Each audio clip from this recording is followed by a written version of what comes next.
This driver did a great job saving all these kids' lives.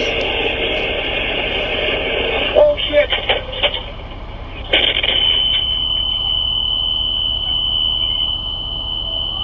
He saved the kids' lives. He probably saved the truck driver's life, other people on the road's life. Oh shit!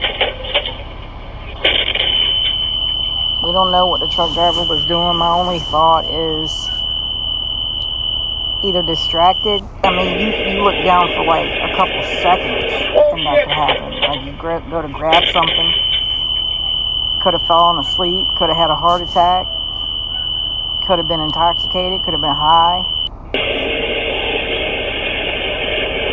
could have been grabbing a phone cord, you know. Could have been going too fast for conditions.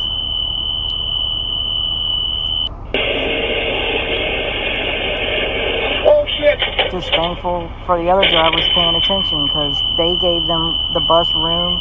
He slowed down.